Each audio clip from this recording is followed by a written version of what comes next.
में 88,000 ऋषिगण बैठे थे और उन 88,000 ऋषिगण में सबके मन में एक ही भावना थी कि जगत का कल्याण कैसे हो, जगत का कल्याण कैसे होगा। हम सब तो कथा में 7 दिन बैठे हैं, तो ये मन बना करके बैठे हैं कि 7 दिन में हमें अपना कल्याण करना है, 7 दिन में हमें मुक्ति मिले। आप सबने सुना है, ये बात तो जरूर सुनी होगी कि भागवत की कथा सुनने से मुक्ति मिल जाती है, मुक्ति मिलती है। तो 7 दिन में आप भी प्रयास करें कि मुक्ति नहीं मिले तो नहीं मिले, भक्ति तो मिले, क्योंकि अगर भक्ति मिल गई तो मुक्ति तो स्वतः ही आ जाएगी। भक्ति की दासी है मुक्ति। और भागवत में ये नहीं कहा कि पहले वो मुक्ति देती है, भागवत का अर्थ होता है भगवान से मिलाने वाला, भगवान की भक्ति को देने वाला। और जब भक्ति आती है जीवन में तो मुक्ति तो स्वतः ही पीछे पीछे दौड़ी चली आती है। इसलिए कहा गया ये मुक्ति को देने वाला है। तो यहाँ पर सभी 88,000 ऋषिगण बैठे और बैठ करके एक ही विचार है कि आने वाला समय कलयुग आ रहा है, इसमें जीवों का कल्याण कैसे होगा, जीवों की मुक्ति कैसे होगी। इसके लिए उन्होंने सहस्त्रों वर्ष तक, सहस्त्र वर्ष मतलब 1000 वर्षों तक चलने वाले यज्ञ का करना शुरू किया। अब जब 88,000 ऋषिगण बैठे और यज्ञ करना शुरू किया, उसी में श्री सुत जी महाराज का आगमन हुआ। और जैसे ही सुत जी महाराज आए तो वहां पर 88,000 ऋषिगण खड़े हो गए और 88,000 ऋषिगणों ने खड़े होकर के श्री सुत जी महाराज का सम्मान किया, उनका अभिवादन किया। और जब उनका अभिवादन किया सब खड़े हो गए तो उन्होंने कहा कि आप हमारा इतना सम्मान क्यों कर रहे हैं, आप हमें इतना सम्मान क्यों दे रहे हैं। तो यहाँ पर ऋषिगण कहने लगे कि हे प्रभु, वास्तव में कोई धन में बड़ा होता है, कोई बल में बड़ा होता है, लेकिन वास्तव में बड़ा तो वो होता है जो कि ज्ञान में बड़ा होता है। कहते हैं धन वृद्धा बल वृद्धा आयु वृद्धा तथैव च ते सर्वेपि ज्ञान वृद्धा च किंकिरा शिष्य किंकिरा। कोई धन में बड़ा है, कोई बल में बड़ा है, कोई आयु में बड़ा है, लेकिन वास्तव में संसार में वही बड़ा है जो कि ज्ञान में बड़ा है। और ज्ञान क्या? किताबी ज्ञान। किताबी ज्ञान, अगर कोई कलेक्टर बन जाए तो बड़ा हो गया? नहीं, ज्ञान केवल एक ज्ञान और वो है आत्मज्ञान। ज्ञानियों में भी जो ज्ञान है, मुख्य ज्ञान है, वो है आत्मज्ञान। जो ये जानता हो कि ये संसार झूठा है और राम सत्य है, परमात्मा सत्य है, वही ज्ञान। देखो, ये बात आपको 1000 बार सबने कही होगी। आज तक जितनी बार भी भागवत की कथा सुनी, कोई शास्त्र पढ़ा, कहीं भी कथा में गए, ये बात तो सुनी होगी कि ये संसार झूठा, परमात्मा सच्चा।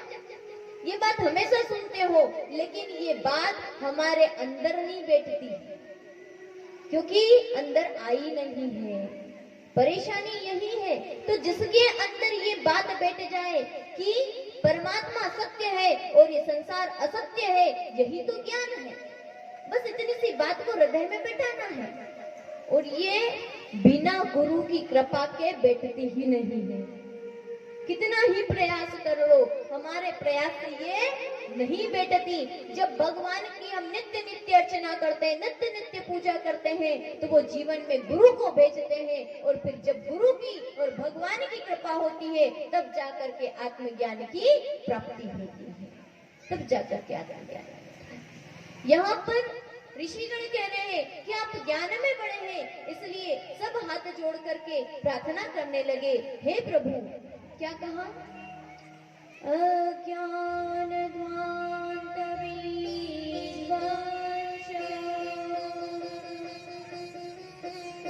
कोटि सूर्य समप्रभ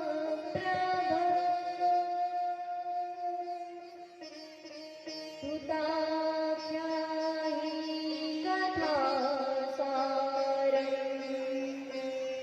मम कर्ण।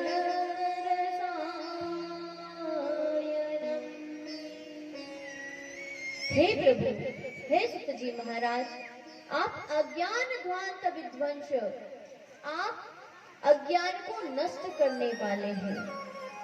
क्या कहा? एक बार सब मिलकर के बोलेंगे, राधे राधे, राधे राधे, राधे राधे।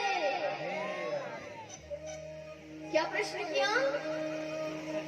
अज्ञान ध्वांत विध्वंस, प्रार्थना की पहले, इसके बाद में प्रश्न किया। तो प्रार्थना क्या की? अज्ञान ध्वांत विध्वंस, हे प्रभु आप अज्ञान रूपी अंधकार को नाश करने वाले हैं। अज्ञान रूपी अंधकार कैसे नाश करने वाला? गुरु कैसे हो सकता है? एक इंसान, उनके अंदर कोई प्रकाश की लाइट लगी है, कोई टॉर्च लगा है जो कहे अंधकार को नाश करने वाले हैं। जिस प्रकार से इस संसार में जब सूर्य का उदय होता है तो रात्रि का अंधेरा चले जाता है। जब रात्रि रहती है, रात को अंधेरा है, और जैसे ही सूर्य भगवान आए रात्रि का अंधेरा हट गया और सब वस्तुएं दिखाई देने लग गई। जब तक रात्रि है तब तक कोई वस्तु हमें दिखाई नहीं देती। देखो, आंख है, वस्तु भी है। आप कहीं गए, आप कहीं गए तो देखो, दो चीजें हैं। क्या है? वस्तु भी है, आंखें भी है, लेकिन फिर भी कोई चीज दिखाई नहीं दे रही। क्यों नहीं दिखाई दे रही? अरे बताओ, एक कमरे में आप सब गए, कमरे में गए और आपके पास में आंख भी है, वो वस्तु भी कमरे में रखी हुई है, लेकिन फिर भी वो वस्तु आपको दिखाई नहीं दे रही। क्यों नहीं दिखाई दे रही? क्योंकि वहां अंधेरा है, वहां प्रकाश नहीं है। आंख है, वस्तु है, हमारे पास में आंखें भी हैं और इस संसार में परमात्मा भी है, लेकिन फिर भी हमें दिखाई नहीं दे रहा। क्यों नहीं दिखाई दे रहा? क्योंकि अंधेरा है। और अंधेरा किसका? अज्ञान का अंधेरा है। जब तक ये प्रकाश नहीं आएगा जीवन में, तब तक वो वस्तु हमें दिखाई नहीं देगी। उसी प्रकार से इस संसार में परमात्मा तो हम कहते कण कण में व्याप्त है। आप सबने सुना है, आपने भागवत की कथा में भी सुना है, संतों के मुख से सुना है कि परमात्मा हर जगह स्थित है, लेकिन फिर हमें दिखाई क्यों नहीं देता? हमें दिखाई देना चाहिए। जब कण कण में भगवान है, यहाँ भगवान बैठे हैं, तो फिर हमें दिखाई क्यों नहीं दे रहे? अरे इसलिए नहीं दिखाई दे रहे, आपके पास में आंखें हैं, वो परमात्मा भी यहाँ है, लेकिन आप सबके पास में वो प्रकाश नहीं है जिससे हम परमात्मा को देख सके, जिससे हम उसे देख सके। इसलिए कहा, क्या कहा? हे प्रभु आप अज्ञान ध्वांत विध्वंस, आप अज्ञान रूपी अंधकार का नाश करने वाले हैं। तो वो भगवान कण कण में कब दिखने लगता है? जब जीवन में गुरु आते हैं। और जब जीवन में गुरु आते हैं और जब गुरु प्रकाश करते हैं, अज्ञान रूपी अंधकार को मिटा देते हैं, तब हर कण में, हर कण कण में, कुत्ते में, चींटी में, हाथी में, चांडाल में, चाहे जो दिखे, सब में परमात्मा का दर्शन होना शुरू हो जाएगा। इसका उदाहरण दिखना शुरू हो जाएगा। क्या? कैसे मान ले कि भगवान दिखना शुरू हो जाएगा? तो इसका एक उदाहरण है प्रहलाद जी महाराज की कथा। प्रहलाद जी को देखो, हर कहीं दैत्य सामने आते हैं, उन दैत्यों में भी भगवान नजर आते हैं, उन दैत्यों में भगवान दिखते हैं, हर जगह भगवान दिखता है। रंती देव को देखो, कुत्ते के पीछे दौड़ते हैं, अरे प्रभु कोरी रोटी का खाते हो, थोड़ा घी भी तो लेते जाओ। कटोरी लेकर के भागते, घी की कटोरी। कुत्ते में भी भगवान नजर आ रहा है। और हम लोगों का भाग्य देखो कि हमें भगवान मंदिर में बैठे हुए भगवान में भी भगवान नजर नहीं आता। अच्छा सही सही बताना, जब मंदिर में जाते हो तो भगवान के सामने कैसे जाते हो? जैसे भगवान है ही नहीं, बड़े अकड़ के जाते हो। मंदिर में कैसे जाना चाहिए? जब किसी कलेक्टर से मिलने गए, अरे कलेक्टर तो छोड़ो, गांव के सरपंच से मिलने जाओ, जाते से ही दूर से बात मन में बोलना शुरू हो जाते हैं, हाँ सरपंच साहब से मिलने जा रहे, हाँ सरपंच साहब से। पटेल साहब से मिलने जाओ तो मन में भाव आ जाता है, पटेल साहब से मिलने जा रहे, मतलब वैसे हो जाओ। जिसके यहाँ जाते हो वैसे हो जाते हो, फिर मंदिर में ऐसे ही उठ के क्यों चल देते हैं? मंदिर में भी जाओ तो इस भाव से जाना, वहां मेरा भगवान बैठा है, वहां सर्वेश्वर बैठा है, वहां जगतपति बैठा है, मैं जगतपति से मिलने जा रहा हूँ, मैं जगदीश से मिलने जा रहा हूँ। ये भाव से जब जाओगे तो वो भगवान दिखेगा। इस भाव को रख करके जब जाओगे तो वो भगवान दिखना शुरू हो जाएगा। और देखो, इसका भी प्रमाण है शास्त्रों में कि जो भगवान को दिखाने वाले गुरु हैं, गुरु की ही जब कृपा होगी तभी वो भगवान दिखना शुरू होगा, नहीं तो वो कभी भी नहीं दिख सकता। एक जन्म क्या, लाखों लाखों जन्म में भी नहीं दिखे। और दिखना तो दूर की बात, समझ भी नहीं सकते। बिना गुरु की कृपा के हम परमात्मा को जान नहीं सकते। और देखिए, गुरु केवल हमें ज्ञान के भी चक्षु नहीं देते, भौतिक चक्षु भी प्रदान कर देते हैं और ज्ञान के भी चक्षु प्रदान करते हैं। इससे हमें एक कथा याद आती है कि किस प्रकार से गुरु ज्ञान के चक्षु प्रदान करते हैं। भगवान के एक भक्त हुए नाभादास जी महाराज। नाभादास जी महाराज की कथा बताती है कि किस प्रकार से गुरु भौतिक चक्षु तो प्रदान कर सकते हैं लेकिन दिव्य चक्षु भी प्रदान करते हैं। नाभादास जी महाराज जन्म से नेत्रहीन थे, उनकी आंखें नहीं थी, आंखें तो थी लेकिन दृष्टि नहीं थी, देख नहीं पाते थे, अंधे थे। और देखो, आपके अंदर एक भी कमी हो ना, एक भी कमी, ये संसार आपको स्वीकार नहीं करता है। एक भी कमी हो आपके जीवन में, बुढ़ापे में देखो जब हमारी वृद्धावस्था आती है संसार साथ छोड़ देता है। एक भी कमी हो तो संसार साथ नहीं देता। यहाँ पर नाभादास जी जन्म से नेत्रहीन है, उनकी आंखें नहीं है। उनकी माता ने वन में उन्हें छोड़ दिया, उनके परिवार ने उनको वन में छोड़ करके चला गया। और जब वन में छोड़ करके चला गया तो वहां पर से निकल रहे थे अग्रदास जी महाराज। संत तो बड़े दयालु होते हैं। नाभादास जी को देखा, छोटे से बालक थे, संत को दया आ गई, अग्रदास जी महाराज को दया आ गई। उन्होंने देख करके कहा, तुम कौन हो, क्या कर रहे हो, इस वन में अकेले क्या कर रहे हो? उन्होंने कहा, महाराज मैं नेत्रहीन बालक हूँ, मेरे माता पिता ने नेत्रहीन होने के कारण मुझे वन में छोड़ दिया, क्योंकि वो भी मुझे नहीं चाहते, इसलिए मुझे यह छोड़ गए हैं। और कुछ प्रश्न किए। अग्रदास जी महाराज ने कहा, जो किसी का नहीं वो हमारा होता है, चलो हमारे साथ। और संत साथ में नाभादास जी को लेकर जल छिटका। अब तक आंखें नहीं थी, नेत्रहीन को आंखें दे दी, क्षण भर में जल छिटका और आंखें प्रदान कर दी। अब जैसे ही आंखें मिली, नाभादास जी महाराज रुदन करने लगे, अश्रु प्रवाहित करने लगे, रोने लगे कि संसार ने तो मुझे नेत्रहीन समझ करके छोड़ दिया था, लेकिन मेरे गुरुदेव ने कृपा की जो मुझे आंखें प्रदान कर दी, चक्षु प्रदान कर दी। अब ये दृष्टि तो दी, संतों के साथ में रहने लगे, उनका उच्चिष्ट खाने लगे, उनकी सेवा शुश्रूषा करने लगे। और जब उनकी खूब सेवा की तो सेवा का प्रताप ये हुआ कि एक दिन नाभादास जी अपने गुरु जी की सेवा कर रहे थे। नाभादास जी के गुरु कौन कौन माताएं बताएंगी? नाभादास जी के गुरु कौन?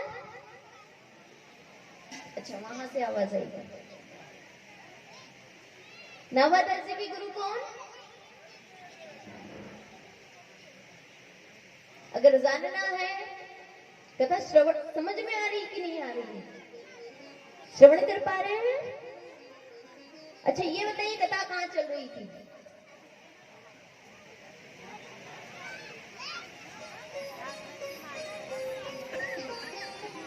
आप भी बैठे, हम भी बैठे, भगवान का कीर्तन ही करें। कथा क्यों है? कथा इसलिए है कि कथा के माध्यम से हम उस ज्ञान को लें और उस बात को जीवन में धारण करें। जब भी कथा सुनी जाती है, कभी मनोरंजन की दृष्टि से मत सुनना कि थोड़ा मनोरंजन हो जाए, थोड़ा हंसने की बात सुना दे, थोड़ा भजन सुना दे। इस दृष्टि के लिए कथा नहीं होती है। कथा होती है जीवन में परिवर्तन के लिए, कथा होती है जीवन जीना सिखाने के लिए। इसलिए आप सबसे प्रार्थना है, आप सब कथा का श्रवण करें और साथ साथ में भगवान का नाम भी लें। तो सब मिलकर के क्या बोलेंगे? हरे कृष्णा हरे कृष्णा हरे कृष्णा। मुझे चरणों से लगा ले मेरे श्याम मुरली वाले, मेरी सांस सांस में तेरा, मेरी सांस सांस में तेरा है नाम मुरली वाले। मुझे चरणों से लगा ले मेरे श्याम मुरली वाले, मुझे चरणों से लगा ले मेरे श्याम मुरली वाले। मेरी सांस सांस में तेरा, मेरी सांस सांस में तेरा है नाम मुरली वाले। मुझे चरणों से लगा ले मेरे श्याम मुरली वाले, मुझे चरणों से लगा ले मेरे श्याम मुरली वाले।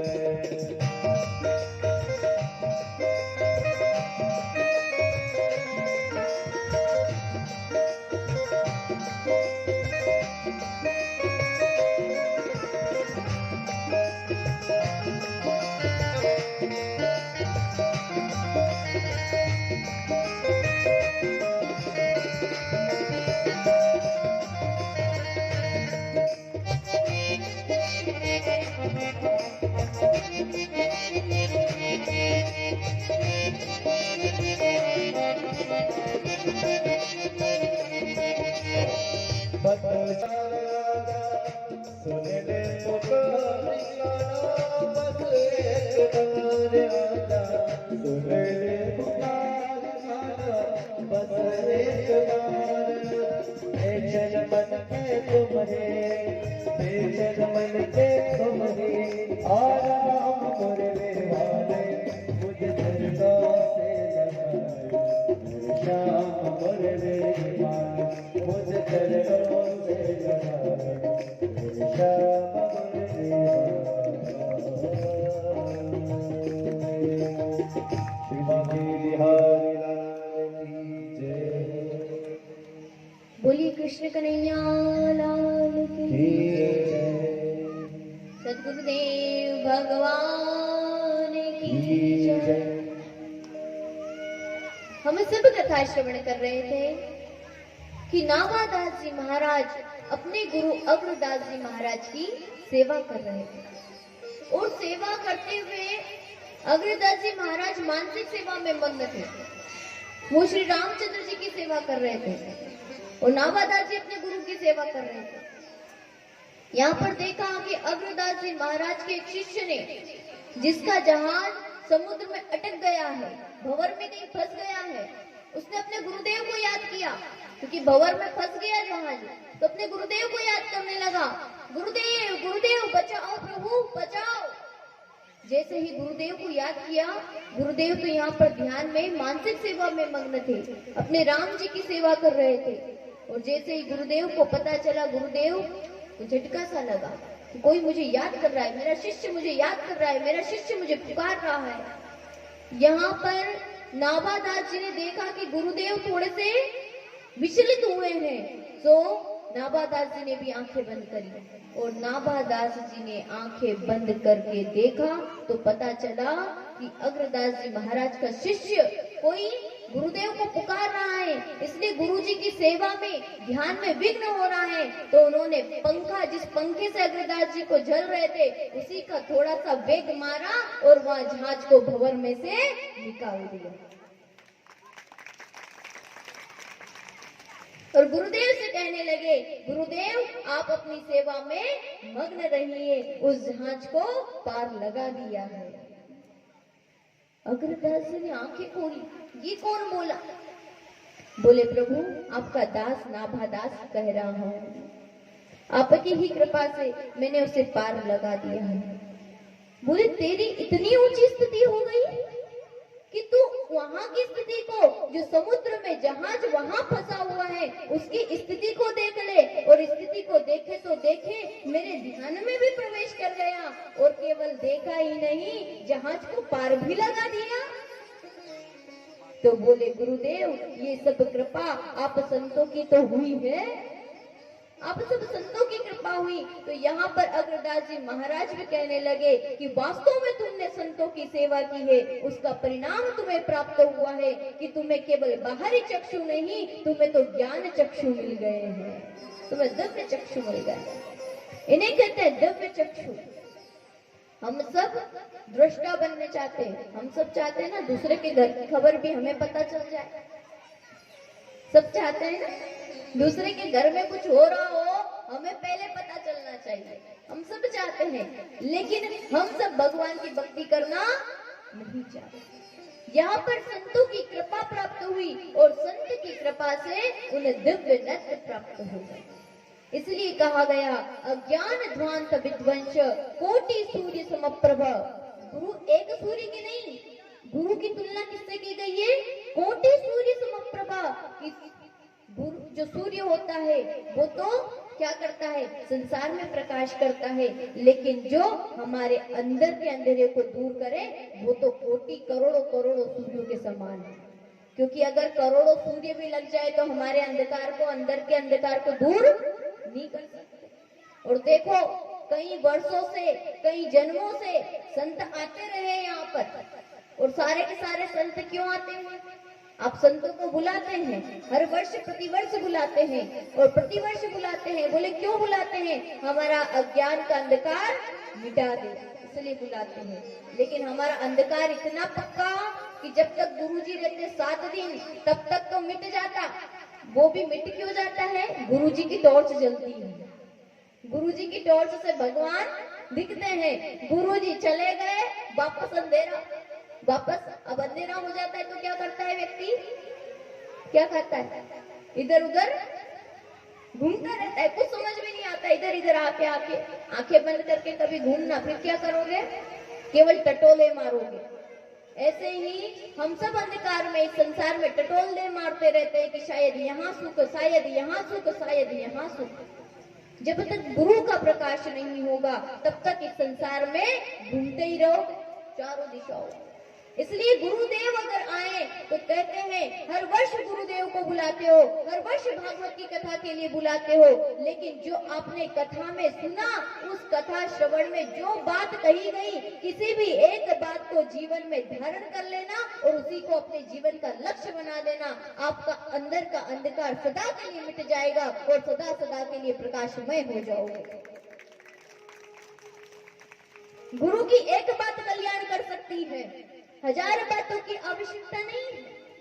हम सब सोचते हैं कि हमने कथा सुनी, वर्षों से सुनते आ रहे, लेकिन काम नहीं करती। अरे दवाई काम तो करती है, लेना भी तो याद होना चाहिए। गुरुदेव आते हैं, हर वर्ष आते हैं, दवाई देके जाते हैं। अब डॉक्टर के पास गए, डॉक्टर ने दवाई दे दी और घर में लाके आपने रख दी। डॉक्टर ने दवाई दी और घर में लाके आप रख दो और बोले डॉक्टर साहब 1 साल हो गया, आपकी दवाई तो काम ही नहीं कर रही। डॉक्टर साहब बोले बेटा आपने खाई थी? बोले गुरुदेव खाई नहीं, वो तो रखी है डोज में। तब बताओ इलाज हो जाएगा? अरे वो जीवन भर रखी रहे, एक दवाई नहीं, ऐसी हजारों दवाइयां ला करके रख लो तो भी कल्याण नहीं होगा। तो आप सब डॉक्टर को लिया है, दवाई श्रीमद् भागवत महापुराण है, लेकिन इसे क्या करना पड़ेगा? इसे लेनी पड़ेगी। इसे क्या करना पड़ेगा? ग्रहण करना पड़ेगा। और इस भागवत महापुराण की दवाई को कैसे लिया जाता है? कानों से सुनो और कानों से सुन करके इसमें जो भी बात आपको अच्छी लगे, परमात्मा प्राप्ति के सूत्र बताए जाते हैं भक्तों की कथा के माध्यम से। उन सूत्रों में से कोई भी एक सूत्र अपने जीवन में धारण करना। संसार का 24 घंटे कार्य करते हो, 1 घंटा गुरुदेव का कहा हुआ करो। 1 घंटा, केवल 1 घंटा नित्य कुछ समय निकालो और वो भगवान के लिए निकालो। वो 1 घंटा या कही हुई एक ही बात जीवन में आपके कल्याण कर देगी।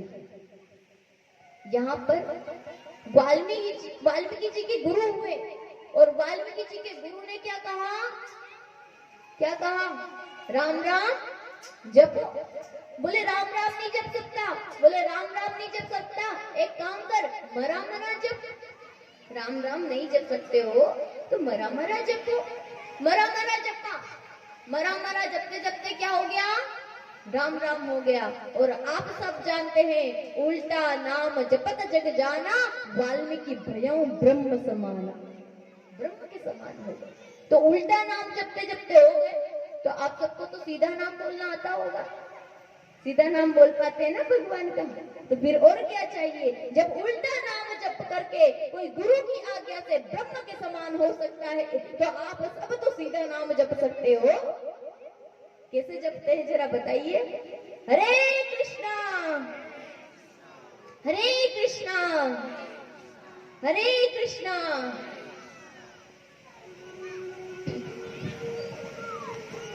तो हम सब कथा श्रवण कर रहे थे कि गुरु की कृपा से हमारा अंदर का अंधकार सदा के लिए मिट जाता है।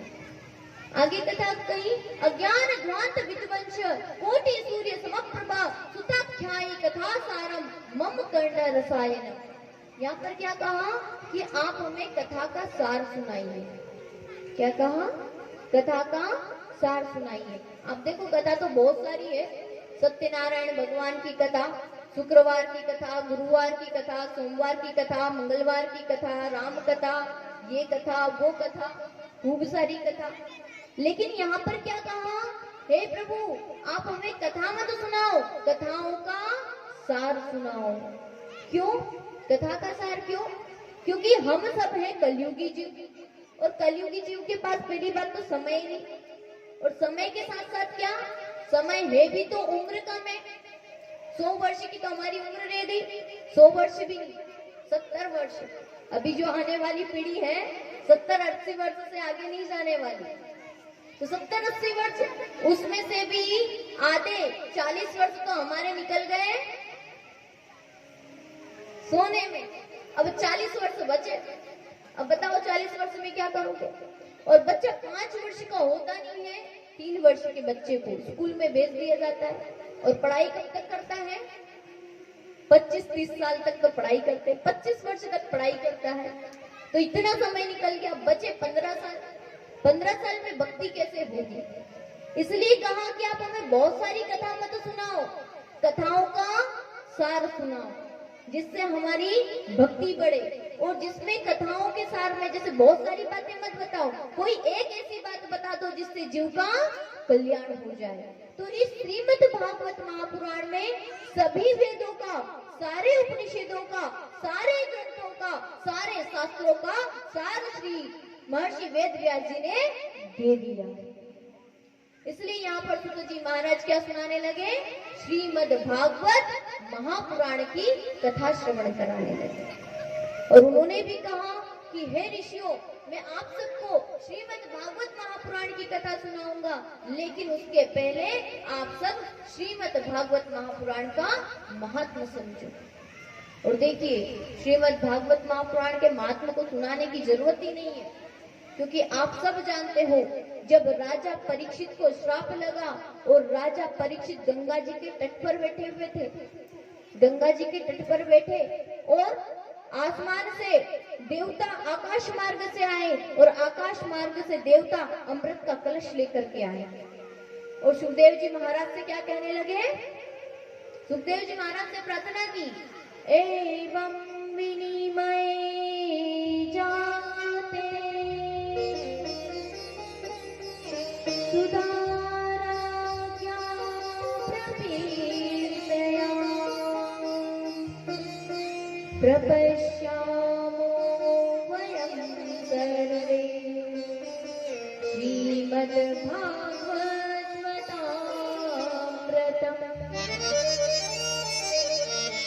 एवं विनिमय जातो, हे प्रभु आप एक काम कर लीजिए, ये अमृत का कलश हम भर करके लेके आए हैं, ये राजा परीक्षित को दे दो, इससे राजा परीक्षित मरेंगे नहीं, ये अमर हो जाएंगे और ये श्रीमद् भागवत महापुराण की कथा हमें सुना दो।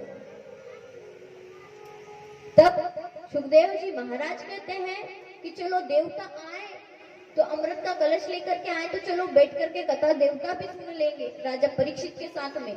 लेकिन ऐसे नहीं बैठे, क्या कहने लगे हैं कि राजा परीक्षित को तो अमृत दे दो और हमें भागवत की कथा दे दो। तो सुखदेव जी महाराज ने क्या कहा, भक्तांश विज्ञाय न ददोसो कथामृतम श्रीमद् भागवत आलाप सतु गीत सुखादि।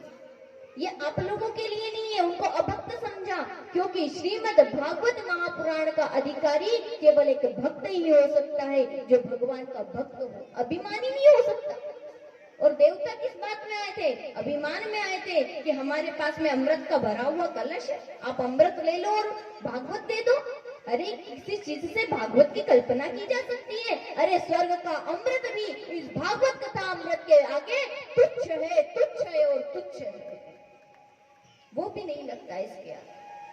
अगर स्वर्ग का अमृत भी मिले तो वो भी तुच्छ है, वही श्रीमद् भागवत अमृत हम सबको श्रवण करने को मिल रहा है। दूसरी बात, इस संसार में दो ही गंगा है।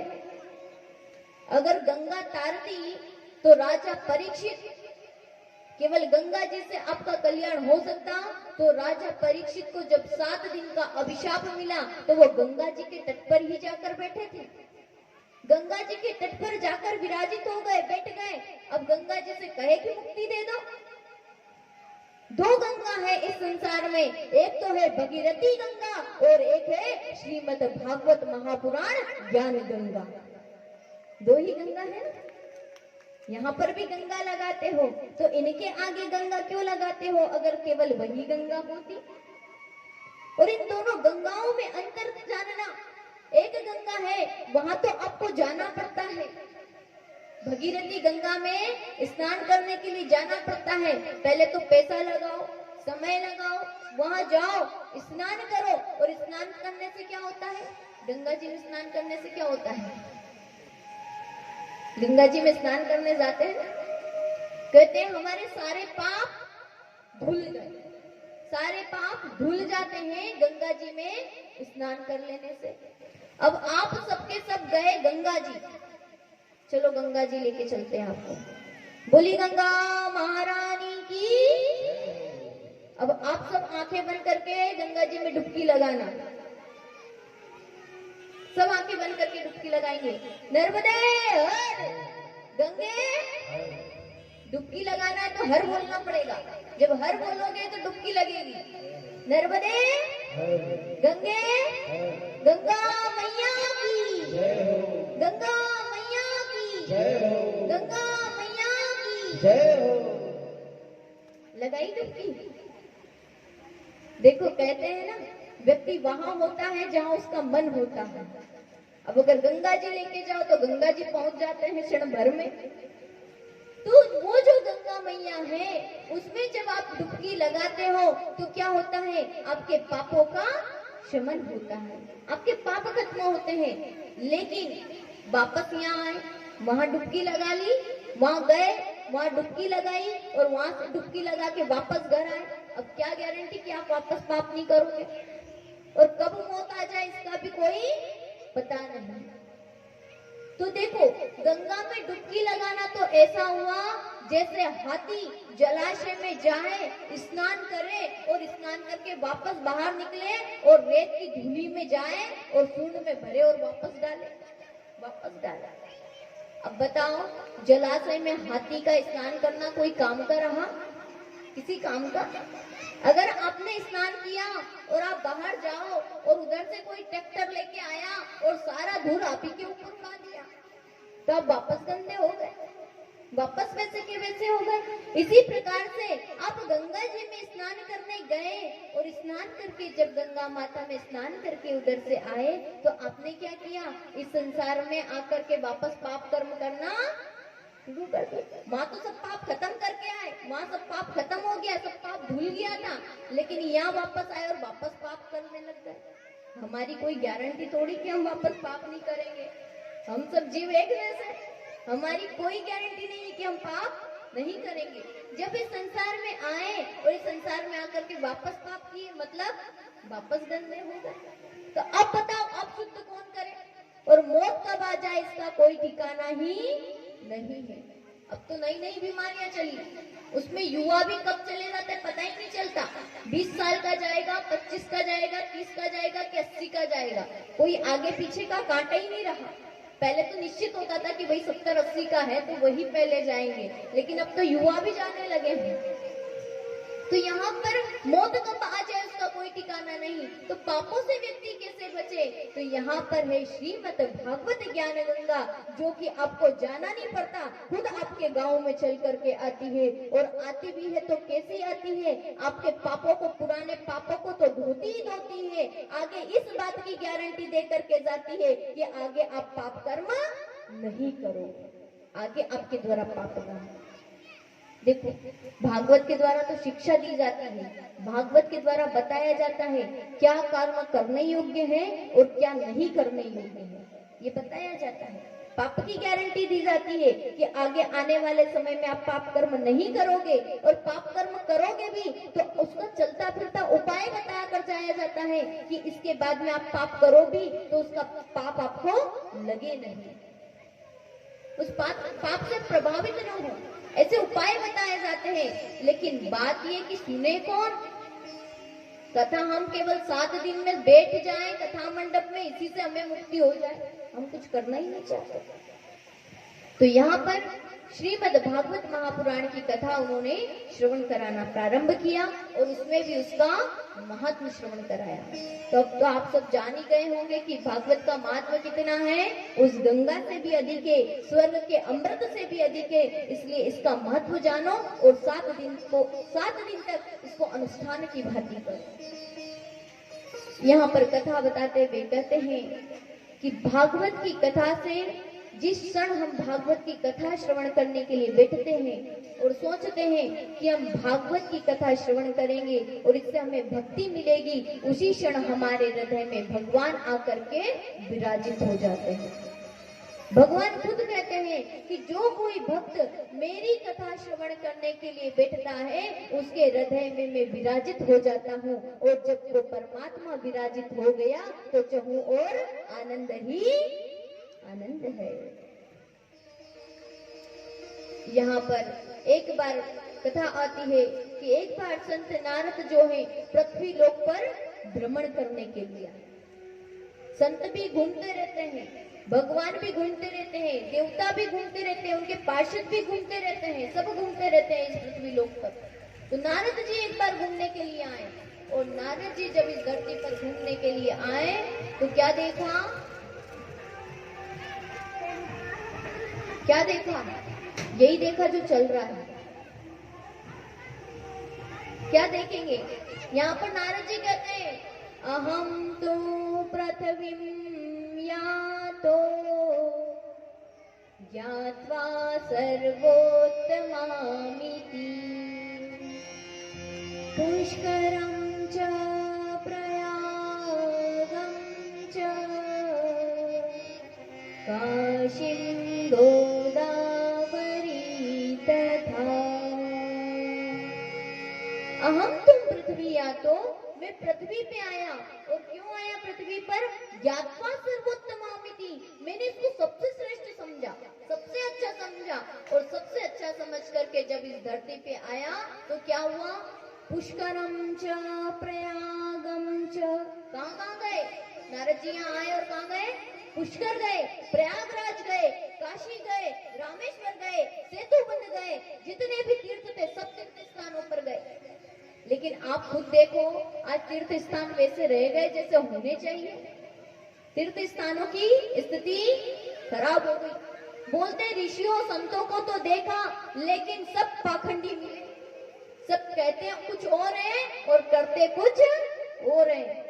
यहाँ से तो कहते हैं कि सब भगवान की भक्ति करो, सब माया मोह है, लेकिन खुद ही माया मोह में उलझे पड़े हैं। तो बोले सब पूरी दुनिया पापों से भर चुकी है। युवाओं को देखो तो वो ऐसे ऐसे कृत्य करने लगे, व्यक्ति स्वयं के नाश में लगा हुआ है। और क्या कहा? तरुणी प्रभुता गेहे शालोक बुद्धिदायक। घर में किसकी चलती है? नहीं, बहू की चलती है।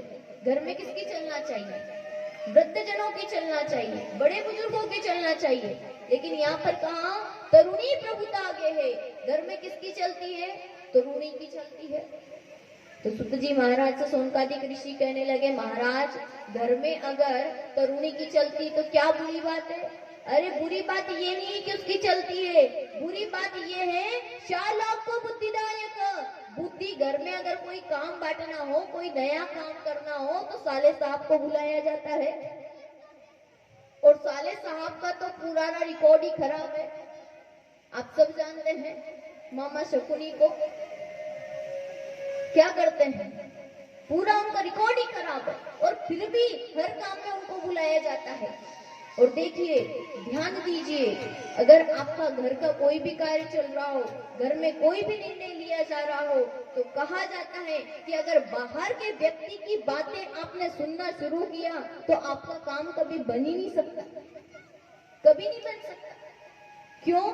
क्योंकि अक्सर देखा जाता है कि माताएं पड़ोसी की बातों में बहुत आती हैं, है ना। पड़ोसी ने अगर कोई कुछ कह दिया कि नहीं आपके घर में ऐसा नहीं, ऐसा होना चाहिए, तो माता को वैसा का वैसा ही चाहिए। ये माताओं की परेशानी है। और घर में देखना, ज्यादा से ज्यादा जो लड़ाई होती है ना, वो खुद के कारण नहीं होती है, आपके चार लोगों के कारण नहीं होती है, पड़ोसी के कारण होती है। पड़ोसी आकर के कुछ कह गया, बस बात मन में बैठ गई, अरे ये तो तुमसे बेईमानी कर रहा है, तुम तो बड़े भोले हो। बस हम भोले हो गए, हम ये सही और गलत भूल जाते हैं। और आप सब जानते हैं शकुनी मामा ने क्या किया है, ये है साले साहब। हम सबकी नहीं कर रहे, आपके भाइयों की बात नहीं कर रहे हैं, हम तो अन्यों की बात कर रहे हैं। आप तो बुलाया करो, नहीं तो पता चले कल से कथा सुनने नहीं आए। तो यही तो आए हैं। तो यहाँ पर कहा गया तरुणी प्रभुता के है शालोक बुद्धिदायक। और भी कहा कि जहां जहां मैं गया कहीं भी मुझे शांति नहीं मिली। देखो, मंदिर बनाए जाते हैं, गांव में मंदिर बनाए जाते हैं, आपके गांव में तो खूब मंदिर है।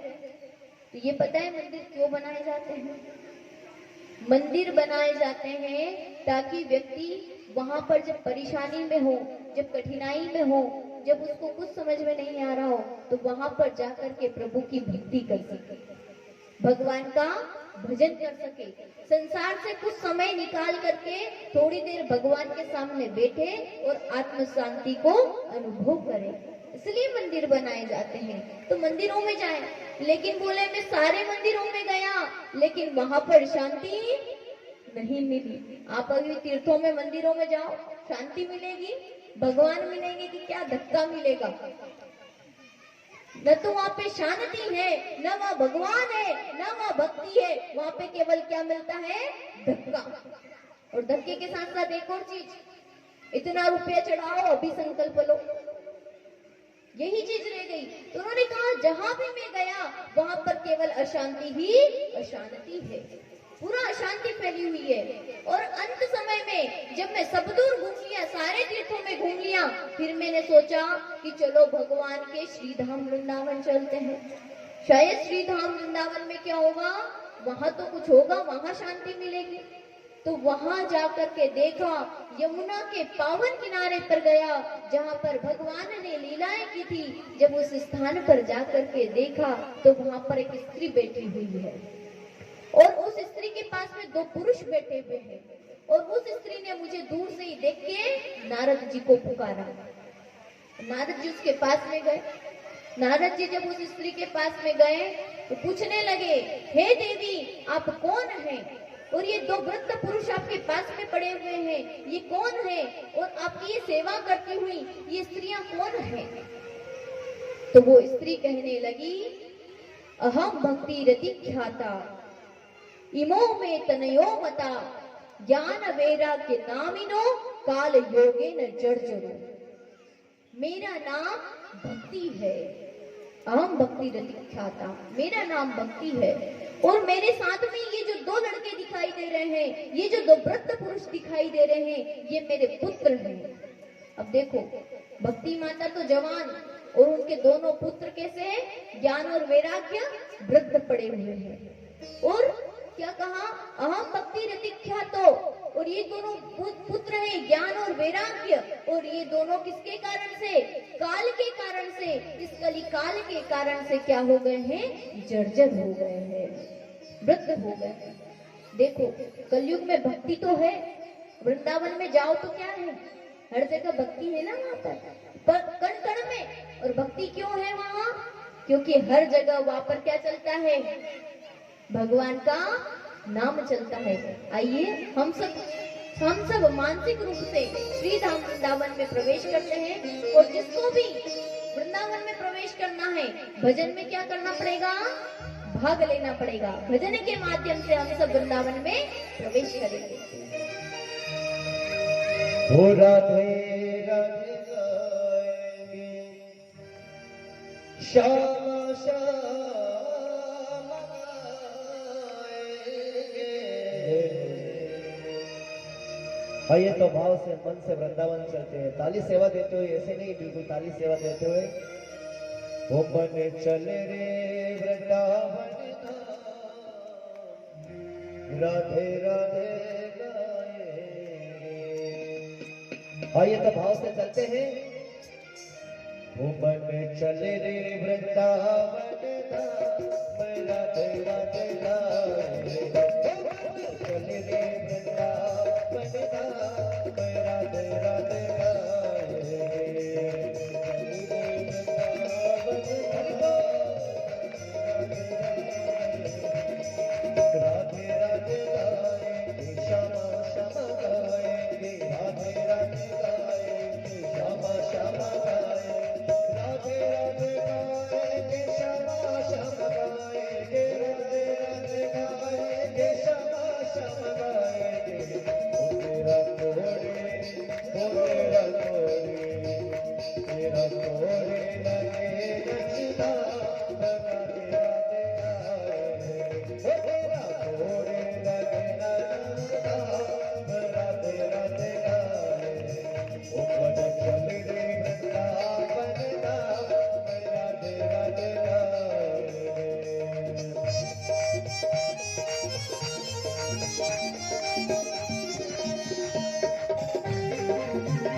वृंदावन में बाके बिहारी, ओढ़ के भेजो काली काली।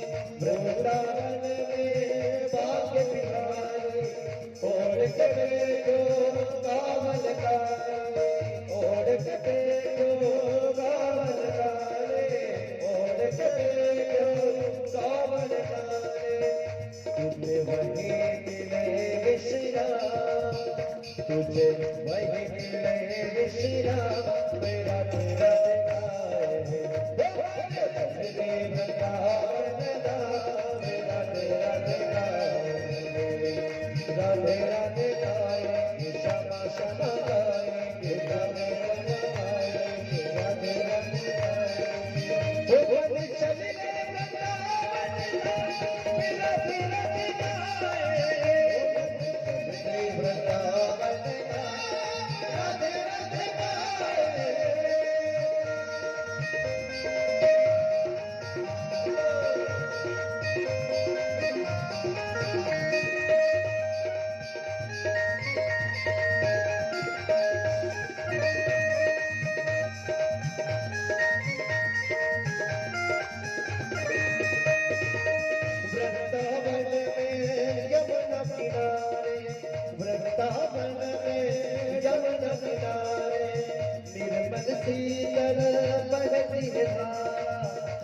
मन शीतल बहती रात, तुझे मिल जाए श्याम श्याम। आइए तो भाव से हम है ना सभी बोलते हैं, तुझे मिल जाए श्याम श्याम मेरा तेरा गाए, हो तुझे मिल जाए श्याम श्याम मेरा तेरा गाए, ओ मन चल रे वृंदावन मेरा तेरा गाए, रे वृंदावन मेरा तेरा गाए।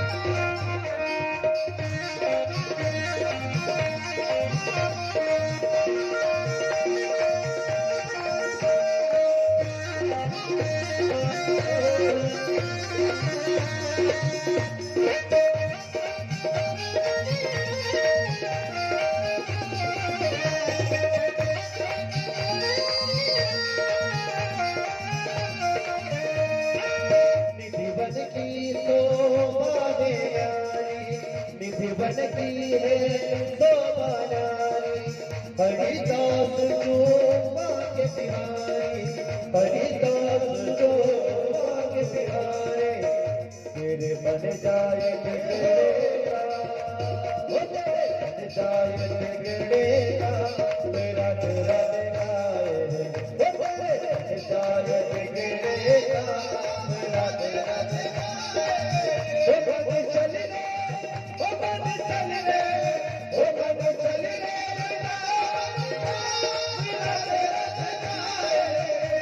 मेरा तेरा गाए, मेरा तेरा गाए, मेरा तेरा गाए, मेरा तेरा गाए, मेरा तेरा गाए, मेरा तेरा गाए।